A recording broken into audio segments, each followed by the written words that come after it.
2010 akhir. Iya. Nah ngono wis ngono job. Tetap konsisten. Konsisten nganggur. Sepatu kita harus tahu, nggak asal nyelonong juga. Harus menghargai aturan lokal juga. Jadi ini lebih ke main stok aja, stok foto. Oh main stok foto. Stok foto ke online. Maaf, saya nggak pernah wawancara, Bos. Oh nggak pernah diwawancara? Nggak pernah saya.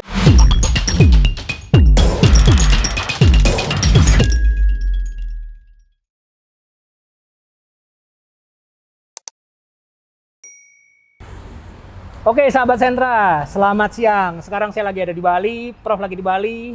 Saya lagi ketemu sahabat lama, Dendi Purnama. Panggilannya? Dendi. Kalau di sini Dendi. Oh di sini Dendi. Di sini Dendi. Nama di 031? 031 Dendong. Dendong. Iya. Dendong ini pindah ke Bali dari tahun 2010 akhir. 2010 akhir. Iya. Lah apa kon ke Bali? Merantau saya. Nah ngono wis ngono job. Bosen. Oh bosen. Iya.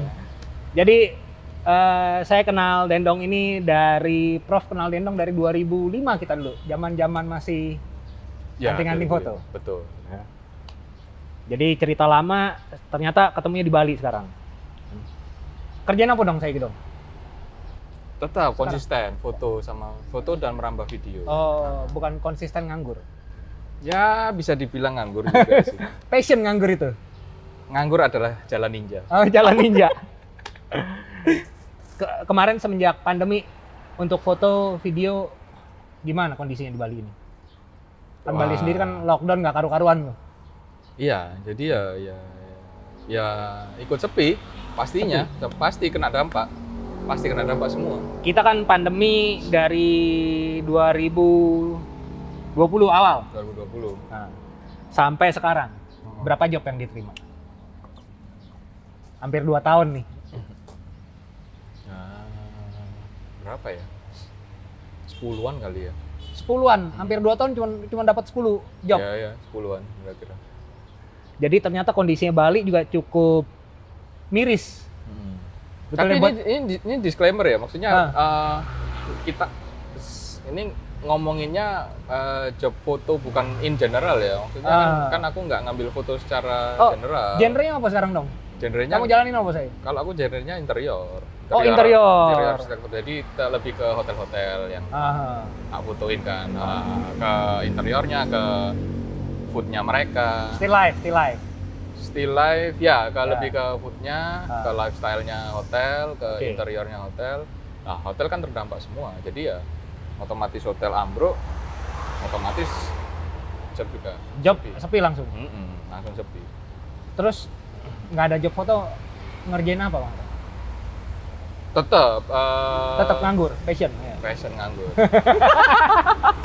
Tetap nganggur adalah jalan ninja. Oh jalan ninja, oke. Enggak lah, jadi ini lebih ke main stok aja, stok foto. Oh main stok foto. Stok foto ke online. Jadi ke online. Kalau Dendong ini berarti dia jam di sini 2010, pilihannya Bali. Ya memang marketnya banyak hotel untuk job foto, video juga ya? Video juga. Sekarang jalan video mulai ya? Ya, sudah beberapa tahun ini video. Sebenarnya di Surabaya dulu sempat video kan waktu. Sempat video. Sempat video zaman kuliah, cuman karena waktu itu teknologi belum kayak sekarang, susah. Lebih banyak racunnya foto waktu itu kan? Iya, lebih banyak racunnya foto. Terus nggak ada wacana balik ke Surabaya? Sementara sih ya kangen juga ada wacana, tapi ya masih pengen berjuang dulu lah di sini. Ngomong-ngomong, kenal Sentra tahun piro? Tahun berapa kenal Sentra? 2003, kalau nggak 2004. Nggak mungkin. Sentra lahir 2004. Ya, 2005 Sentra itu. Masa?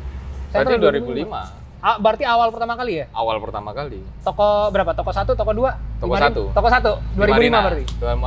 Marina 2005, toko 1. Jadi angkatan lawas sih. Angkatan lama, iya ya. Angkatan lawas ya, 2005 ya? Iya. Aku toko 1 ke toko 2. Oh, perluasan. Aku masih toko 1 dulu. Masih toko 1. Iya. Kan? Jadi memang Sentra ini komunitasnya besar dari tahun 2005. Terus kita event-event terus itu hunting, event spot, spot pertama itu yang di kolam renangnya Marina. Oh, gue belum lahir. Itu gue belum lahir. Belum itu pertama kali ya, Iya. gue belum lahir. Oh itu, tahu aku ikut itu. Iya, iya. Masih ada yang di situ. Terus sekarang ini gimana Bali, Dom? Maksudnya gimananya apanya nih? Ya ini kan udah mulai membaik. Kalau di Surabaya, di Jawa kan udah mulai membaik nih. Kan sudah mulai pada dibuka-bukain. Ya, ya, ya. Jadi gini, basically Bali kalau dilihat dari luar sudah mulai buka, iya. Sudah mulai banyak yang datang, orang Jakarta, Bandung, Surabaya, memang iya. Tapi perekonomian belum pulih karena mereka terlanjur ambruknya sangat dalam. Karena tergantung dari pariwisata 95%. Ya. Jadi apa? Karena sudah berjalan hampir 2 tahun, ini sudah nyungsepnya ini sudah ke bawah tanah. Kalau aku bilang ya. Jadi ngangkat merangkaknya ini masih pelan, walaupun sekarang udah kelihatan rame. Ya masih merangkaknya pelan karena udah banyak yang terlanjur ini. Glosor berarti udah ke bawah banget. Ya, udah ke bawah guling-guling berarti. Kalau di Jawa, industrinya kan terbagi rata. Dia nggak tergantung sama pariwisata dong. Ya. Industrinya jalan, ya, perekonomian yang lain jalan, jadi masih ininya nggak kerasa. Maksudnya kerasa, cuman perekonomian nggak seberat kayak di Bali. Oke. Nggak seberat kayak di Bali. Lo di Bali ini, tapi masih tetap kan lo order barang mesti ke sana dong. Order barang masih. Jangan ninggalin iya yang dong. di Surabaya dong. Iya dong. My go to place sama acuan atau jujukan kalau mau nanya mau apa selalu ke sentra, masuk ke teman-teman anak-anak sentra. Oh. Ya. Sekarang pakai kamera apa? Sony A73. A73. A73. Lu kalau nggak salah dulu terakhir masih pakai Canon. Canon 1DS Mark III sama 5D Mark III. Oke. 5D Mark III. Terus diracun pindah ke Sony. Diracun pindah ke Sony. Karena waktu itu ya untuk kebutuhan video apa ya, berat 1DS Mark III sama 5D Mark III. Oke. Apalagi dipakein lensa yang 2470. Waktu itu ngos-ngosan di Bromo, di penanjakannya. Kenapa? Berat. Bos. Oh. Lu selama di Bali ngerjain foto, ngerjain video, paling lu momen paling gua telio. Gua teli ini positif apa negatif? Positif dan negatif. Biar balance dong, biar balance. Positif dan negatif. Paling kocak. Paling kocak. Apa ya? Sebenarnya semua ada positif negatifnya sih, kocaknya sih. Ya apa ya, nggak bisa bilang aku. Saking banyaknya. Ya kocaknya sih ini sih kalau di Bali karena semuanya ini ya open ya, bebas ya. Jadi kadang kita kalau mau shoot itu ya mesti sabar sih. Mesti lihat ngatur skemanya, ngatur scene-nya harus ngeliat dulu sekitar apa. Harus tahu ritmenya. Aturan di sini kata adat dan wilayah ini benar-benar mesti dipatuhi. Ya, harus patuhi. Kita harus tahu, nggak asal nyelonong juga. Terus kita harus nanya-nanya dulu. Ini nanti kalau misalnya mau ke ini gimana sih? Ya. Kalau mau aturan ke pura gimana sih? Kalau misalkan aturan apa mau gimana sih gitu. Terus jadi dia halus, kalau orang Jawa bilang klunun. Ya. Bener ya, itu wajib kalau di Bali. Klunun, walaupun orang bilang kita ke Bali bebas lah, mau liburan, holiday, bisa mau ngapain aja bebas.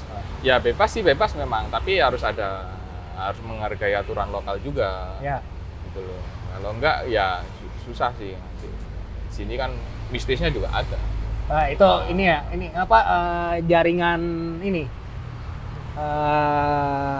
Metaverse. Jaringan metaverse-nya. Metaverse. Harus diinin. Jadi buat teman-teman untuk yang fotografer maupun videografer yang pengen bikin konten atau gambar lah di Bali. Jadi pesannya dari Dendong, kita mesti tahu adat di sini dan benar-benar mesti permisi kepada adat setempat. Jangan main nyelonong aja. Itu haram buat di Bali. Dulu sempat ada tuh saya dengar-dengar katanya pakai drone nggak izin, drone-nya nyemplung. Oh iya. Ditemuin tuh kalau nggak salah 2 hari atau 3 hari kemudian loh. Drone-nya masih nyala. Oh ya. Iya. Ya itu kalau nggak kelunun gitu di sini nggak permisi loh. Ya. Aku pernah sih ini drone ngedrone di Nusa Penida, kemudian orbit dia ke laut, terus putus sinyal, hilang. Terus Hilang drone-nya. hilang nggak balik. Hilang nggak balik. Terus aku laporan ke distributor di Jakarta yang datangin drone itu. Ada namanya Om BC. Disuruh ngirim data flight-nya. Yang terakhir, tak kirim. Dia angkat tangan, nggak bisa, nggak tahu. Ya. Dibantulah kirim ke teknisi pabriknya di Cina. Ya. Sebulan kemudian ada balasan email, mereka juga angkat tangan, nggak tahu. Nggak tahu. Pokoknya ditentu home pun nggak jalan tuh. Iya, nggak jalan. Jadi ini bukan human error, bisa jadi ada 2 kemungkinan, cacat pabrik atau ada pihak ketiga. Penjelasannya ada medan magnet bumi di sekitar situ yang mengacau. Ya udah akhirnya dikirimin drone penggantinya dari pabriknya. Tapi nunggu 2 bulan datang. Nunggu 2 bulan. Diganti tapi sama pabrik ya? Diganti. Itu aneh, kejadian yang langka katanya. Tapi kalau di Bali itu mestinya biasa gitu. Karena nggak izin. Orang drone, aku izin apa nggak tahu ya, karena itu kan di kelingking, area bebas kan. Di kelingking itu memang katanya memang situ banyak yang tumbal drone-nya. Banyak yang tumbang dan banyak tumbal drone nyangsang di situ gitu loh. Tapi nyangsangnya ke tebing yang di sekitarnya itu. Kalau punya aku hilangnya pas di lautnya. Mungkin banyak tempat ibadah kali dari sana. Karena memang historinya Nusa Penida itu termasuk pulau yang paling mistis. Pulau paling padahal mistis bagus itu. Nusa Ya, Penida ya. Bagus memang. Karena ya memang bagus dan mistisnya gede gitu. Ya percaya nggak percaya sih ya. Ya itu makanya kalau di Bali tuh jangan bercanda. Mendingan izin sama di sini ada pecalang namanya. Kalau pecalang kan polisi adat. Polisi adat. Berarti kalau mau izin kemana kalau di Bali? Ya izin ke ininya sebenarnya, ke apa ya, kayak atau kontak coba teman-teman fotografer, videografer yang ada di Bali yang udah biasa gitu ya. Ya, atau misalkan kalau udah sama klien ya tanya aja ke kliennya, nanti dia yang izinin ke siapa yang tahu. Biasanya pedandanya, pendetanya atau siapanya. Biasanya itu. Kita mesti nanya sih, ini secret nggak tempatnya atau memang bebas atau diapain kan gitu. Kita nggak bisa asal. Jadi pengalaman kalau untuk ambil foto, video di Bali ini benar-benar tidak boleh meninggalkan istilahnya orang setempat, pemuka agama setempat, karena itu bisa terjadi ya begitu deh ya. Iya. Terus dengar-dengar punya cerita katanya kemarin sempat pending hasil editing karena ngekos. Sempat ngekos katanya 7 hari kemarin. Anjir. Iya. Ngekos 7 hari terus cara nanganin kliennya gimana? Lu nggak bisa dikontak. Ya, karena ada problem itu, kemudian aku harus menyelesaikan permasalahan itu dulu. Jadi semua tanggungan klien tak pending kan. Ya mau nggak mau memang setelah itu masalahnya selesai.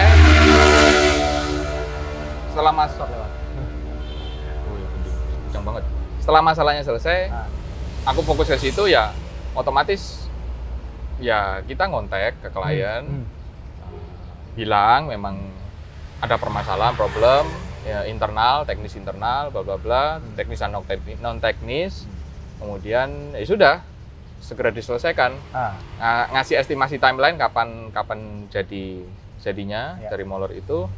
Kemudian ya disertai permintaan maaf dan macam-macam lah. Ya intinya tetap kalau bisa menjalin relasi networkingnya tetap ya itu harus diusahain. Tapi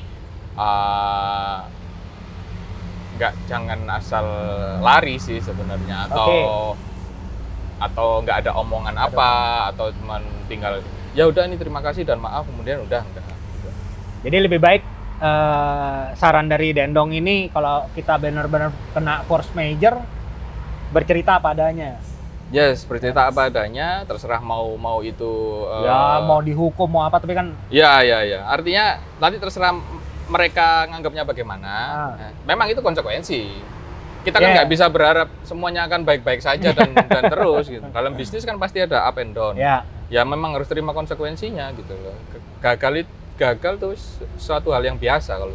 Jadi ya nggak usah takut sih. Ya kalau memang kita nanti yakin sama kemampuan kita, sama bisnisnya kita, orang akan tahu kok.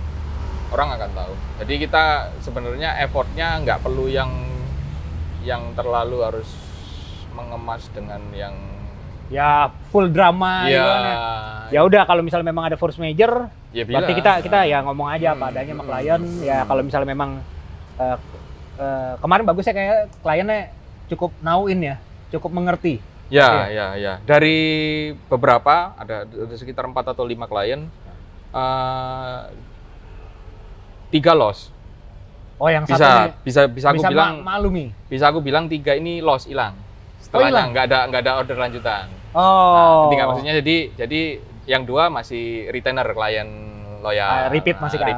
Masih repeat. Oh. Jadi pasti nggak akan bisa semua. Nggak akan bisa sempurna, tapi kan balik lagi ya kita menjelaskan karena ini force major. Ya. Ya sudah ya. Konsekuensi pun kita kehilangan klien kalau di dunia jasa ini. Ya pasti. Sudah biasa. Iya pasti.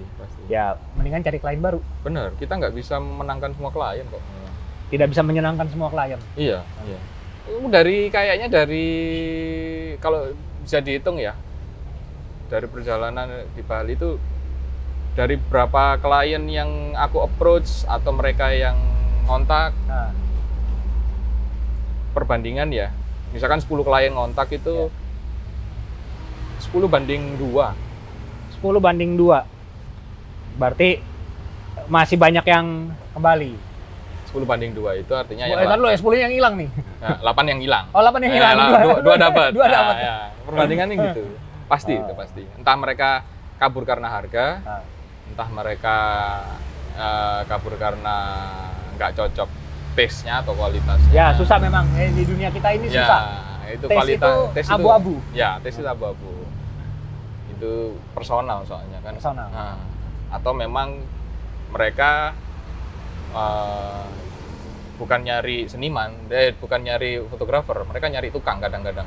Oh iya, bener. Kadang-kadang begitu tuh. Iya, seringnya kan cuma nyari tukang. Iya. Jadi antara kacamata kita ini yang di dunia kreatif mestinya kita melakukan A, tapi mereka maunya B. Ya. Dan itu edukasi cukup bikin emosi jiwa kadang-kadang. Iya, memang harus terus mengedukasi, nggak bisa. Jadi selalu ada meeting, kemudian pada meeting itu kalau kita ngomong, kita udah lihat portfolio, mereka pun walaupun sudah lihat portfolio online, mereka tahu, mereka tetap kontak, minta datang, terus cuman mereka bilang, saya udah lihat masnya dipakai sana sini, udah terkenal di sana sini, bisa nggak mas? Saya punya konsep begini, masnya yang nyuting. Tetap jadi kok. tukang. Jadi tukang. Padahal segala sesuatu itu tidak bisa kita bilang kita implementasikan terhadap idenya mereka. Ya. Karena kan apa yang di balik kamera kan bisa berbeda tuh. Betul. Makanya kita juga harus lihat nggak semua project memang bisa cocok. Ya. Kita lakukan, terus kita lihat orientasinya tuh. Kalau memang orientasinya memang cuman ngejar angkanya, nilainya, duitnya, ya otomatis semua kerjaan pasti akan. Padahal lu nih ngerjain corporate ya sekarang ini ya, kebanyakan kan? Ya, corporate kan bukan maksudnya ya bukan yang wedding, bukan yang personal. Ya.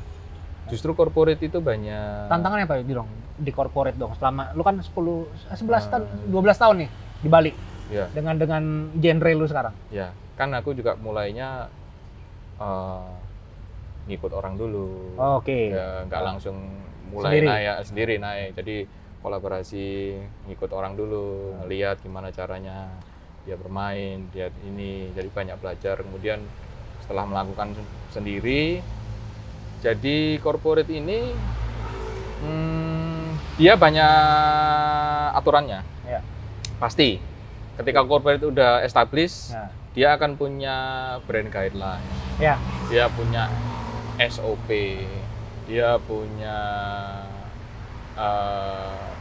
value atau karakter tersendiri yang memang harus kita bisa menerjemahkan ke visual. Nah, dari situ, makanya dari situ itu yang harus belajar, dan kebanyakan urusan sama paperwork, sama administratifnya. Biasa ya gitu. Ya, yang ribet-ribetnya itu dulu, kemudian dikasih PDF, dikasih suruh melajarin. Nah, Oh ini loh brandnya kita gini, nanti ada visualnya begini. Nanti penerjemahannya kita harus bisa menerjemahkan secara visual, tapi tantangannya adalah gimana visual itu nanti bisa bikin mereka bisa mencerminkan dari perusahaan mereka kan. ya. Tantangannya gini sih sebenarnya. Kalau secara basicnya, lu dimintain foto kamar sama satu hotel, ya kan? Mintain foto kamar, barang mati, Ya. ruangan. Tapi tantangannya adalah bukan sekedar foto interior bagus, Nah. tapi gimana caranya kamar itu bisa bercerita, orang yang lihat mau nginep situ dan bayar. Wah, itu PR tuh. Dari sekian banyak foto kamar di Traveloka, Agoda, lu scrolling, kemudian, wah ini kayaknya enak, cozy, view-nya bagus, suasananya enak nih, ruangannya. Berapa nih? Gua udah mau nginep situ, bayar berapapun, oke. Itu tantangannya. Dan harus bisa nggak satu orang yang begitu. Artinya semua orang yang lihat kan? Ya kan itu akhirnya yang dicari sama hotel. Ya, berarti memang merepresent harusnya di luar apa ya? Orang berekspektasi tinggi mestinya terhadap visual yang ada gitu kan terhadap. Iya. Ya orang bisa motretin benda mati, ruangan gitu loh. Tapi tuntutannya kan bukan itu. Betul. Nah, kalau cuman gitu doang, itu artinya ego si fotografernya yang bermain. Aku bisa buat foto bagus nih ruangan. Ini kelihatan cantik estetikanya, barangnya begini-begini, dikasih model, jadi bagus. Oke. Kalau bisa pakai model. Nah, kalau bisa pakai. Kalau nggak bisa pakai model kan bisa, nah, tapi yang dituntut sama klien, sama hotel kan adalah gimana caranya foto ruangan ini menjual, foto kamar ini menjual. Mau tak kasih harga 1 juta, 10 juta, 500.000, orang mau bayar.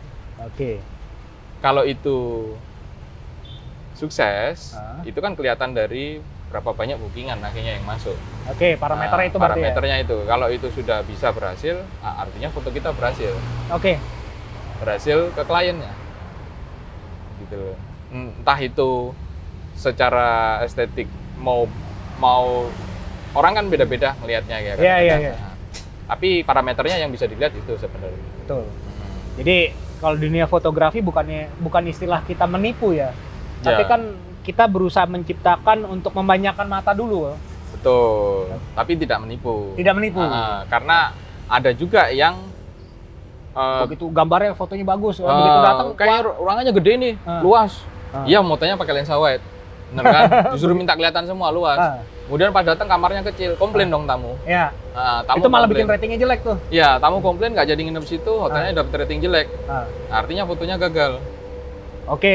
Artinya kita juga salah. Nah, kita nggak mengedukasi klien. Kadang klien mintanya, Mas saya ingin kelihatan kamarnya luas atau kelihatan semua gitu. Nah, kita juga harus ngelihat. Harus berani ngomong. Mas ini kamarnya kalau di kamera akan kelihatan luas karena begini. Ini kalau saya dari kacamata saya tamu mau booking kamar, ini jauh dari ekspektasi.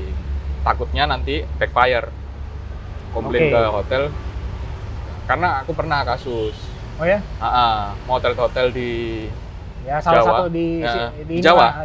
Di Jawa. Dia sebenarnya view-nya satu sisi ada view gunung kalau pagi, tapi di sisi yang lain itu perumahan penduduk. Dia minta yang view perumahan penduduk itu diganti sama view gunung, padahal itu nggak ada view gunung di sisi yang lain. aku udah bilang warning, ini nggak sesuai loh, nanti hati-hati dikomplain sama tamu. Kejadian tuh ya? Kliennya bilang nggak apa-apa mas, pasang aja. Berapa bulan kemudian kontak, kejadian, mas, iya dikomplain tamu, bisa dibalikin nggak? Jadi itu kita kalau buat berarti kalau kita sebagai pekerja seni ini, pekerja visual, jangan pernah takut sama ngomong ke klien dengan edukasi yang benar. Ya edukasi. Memang harus jangan iya aja sih sebenarnya. Oke. Ya bisa aja karena mungkin pokoknya yang penting gue dapat uangnya. Tapi itu nggak long lasting sih sebenarnya. Karena kita kan bukan sekedar dagang, bukan sekedar jual beli. Ya. Kalau bisnis bisa relationship. Kita maintain relationship gitu. Kalau kita bisa ngasih advice yang bagus, yang berpotensi bisa bikin dia bisnisnya berkembang, bisa bantuin dia, ya pasti diomongin. Ya artinya kan nanti akan balik lagi. Itu kejadian kok. Ketika mereka merasa mendapat benefit banyak dari kita, ya otomatis mereka dengan sendiri. Benar-benar kita harus edukasi secara benar. Ya keputusan si klien mau apa enggak ya sudah toh. Ya. Dong terakhir. Dari 2005 sampai sekarang 2021, pengalaman lu sekarang sama Sentra yang paling konyol. Yang paling konyol gua, yang bagus-bagus gua nggak mau tanya. Bagus-bagus kita udah tahu lah. Kita berdiri pun ini udah 16 tahun, hampir 17 tahun, masih tetap kita ngumpul di sana. Walaupun lu di Bali, ayo. Paling konyol dari 2005 sampai sekarang 2021. Apa ya? Konyolnya banyak ya? Konyolnya banyak dia. Malah banyak yang nggak jelas di sana. Saking konyolnya, saking banyak yang nggak jelas gitu loh. Memorinya terlalu banyak. Tapi yang jelas sih, pribadi aku ngerasa memang, ya aku sedikit banyak perjalananku ini juga terinfluence dari Sentra. Tempat kita belajar lagi. Iya, komunitasnya dari Sentra di awalnya, kemudian dari fotografer.net itu merasa terbantu juga, banyak belajar dari situ, ketemu dengan banyak orang, dengan banyak tipe, belajar dari macam-macam teman-teman fotografer waktu itu kita saling sharing fotografer. Terus akhirnya yang sampai sekarang dari circle itu, komunitas itu terbentuk menjadi kayak saudara, kayak keluarga. Saudara tiri. Iya. Kayak malah akrab. Iya. Malah jadi kayak akrab kayak keluarga gitu. Walaupun kebanyakan dari mereka sekarang mungkin juga sudah nggak menggeluti dunia ini. Ya, udah nggak menggeluti foto, sudah yang lain-lain, tapi kita masih ada grup WA, kita masih saling care, masih saling. Pertanyaan gue belum dijawab. Itu kan yang positif. Konyol apa ya? Yang paling konyol. Yang lu membekas banget dari 2005 sampai 2021. Paling membekas banget. Lu pernah juara spot gak sih dulu? Pernah kayaknya. Pernah? Kayaknya. Pernah masuk juara apa masuk nominasi nih? Nominasi kan biasanya 10 besar kan. Kalau juara 1 pernah nggak ya? Kalau juara 1 mah itu si Noise biasanya. Iya, si Anton. Kalau juara 1 nggak pernah kayaknya. Ya nominasi juara 2, 3 kayaknya pernah. Pernah ya?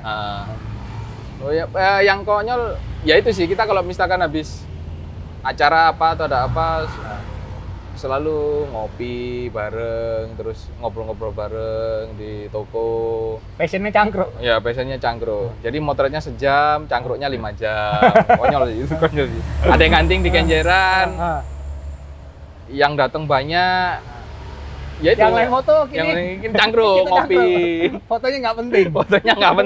Cangkruknya penting. Cangkruknya penting. Ya, itu konyol sih. Catering juga gitu, catering kemana, motretnya sejam, dikasih model 5, sejam motret udah, habis itu cangkruk, nongkrong. Yang penting cangkruk kalau itu. Cangkruk. Jadi buat sahabat Sentra semua ya, balik lagi karena ini community yang cukup besar di Surabaya, Jawa Timur. Mungkin banyak juga teman-teman yang nyebrang ke Bali ya. Dari yang kita ada dulu di Surabaya, yaitu kan. Yang penting nyangkruk, kumpul. Iya. Foto nomor 2, tapi kita bisa bertukar ilmu, bertukar pikiran, bertukar ide, ya itu tempatnya di Sentra Digital. Betul. Jadi buat sahabat Sentra Digital, Prof cuman mau bilang kalau mau belajar foto, kalau mau tahu lebih banyak untuk dunia foto atau video, tempatnya di Sentra Digital. Dan Oke. sekarang lebih enak. Lebih enak lagi, kenapa? Lebih enak tempatnya, lebih gede, ada studionya mereka. Oh lantai iya, sekarang dua. udah Dulu- ruko. Dulu kita Dulu plaza. Plaza. Nggak Ya, ada di nggak ada lorong ini. gitu. Iya, lorong. Nongkrongnya ya keleleran di situ. keleran. Ingat gak masih zaman bisa smoking area di mall? Iya. Oh iya. Begitu anak-anak pulang bubar, sepanjang lorong puntung rokok. Tapi sekarang udah mulai tertib semua. Iya. Ya ininya berubah sekarang nongkrongnya. Nongkrongnya online. Nongkrongnya online. Iya. Tapi nggak seru. Nggak seru. nggak Ya kayak seru. begini kan, kita lagi tim Sentra ini lagi ke Bali, saya juga Prof lagi ke Bali. Ini, culik. Iya. Kan? Seru cerita, banyak ceritanya di Bali. Ya itulah. Ya, sebenarnya nggak boleh dibuka sih di sini. Yang kos itu yang seru. Yang ngekos ini seru ceritanya. Nginep hotel. Hah? Nginep hotel. Hotel. Nginep hotel. Oh, lu kan hotel dia- paling mahal. Hotel paling Udah mahal. betul loh. Lu kan biasa motoin hotel toh? Oh. Nggak salah kalau lu nginep hotel. Bayar paling mahal tuh. Oh iya bener. Hah? Bayar paling mahal. 7 hari berapa duit? Puluhan juta. Ya range-nya antara di 20 sampai 30 jutaan kalau nggak salah. Kan? Itu dia ceritanya juara ya. Juara. Padahal pernah nginep di Maldives. Maldives pernah. Maldives pernah 2019 Maret itu. Oh, tapi lebih berkesan yang kos-kosan ini hotel yang ini toh. Hah? Maldives 14 hari. 14 hari. 14 hari. Habisnya berapa? 14 hari mahal sih itu. Kalau dihitung-hitung ya. Ah. Kan itu kan aku free soalnya. Free, Nah, karena kan kerja. Oh, kerja waktu itu. Ya, Kalau ini kerja. bayar sendiri. Ya, ini bayar sendiri. Kan? Kalau ini yang dikerjain kan. Ah, ini yang dikerjain. Nah. Kan? Tapi anehnya bukan suruh moto ya. Iya. Ngeri. Ya adalah itu cerita di Dendong. Kalau mau tahu, mendingan kontak sendiri, kan? Jadi ngobrol sendiri ya kalau tentang hotel yang istimewa itu. Istimewa. Istimewa. Istimewa. Oke, sahabat Sentra Digital, sampai di sini tunggu untuk sharing dari teman-teman komunitas Sentra Digital di channel YouTube Sentra Digital. Jangan lupa like, subscribe, dan share untuk channel Sentra Digital. Banyak nanti yang kita akan hadirkan teman-teman komunitas di channel YouTube ini. Oke? Oke dong, thank you dong. Thank you.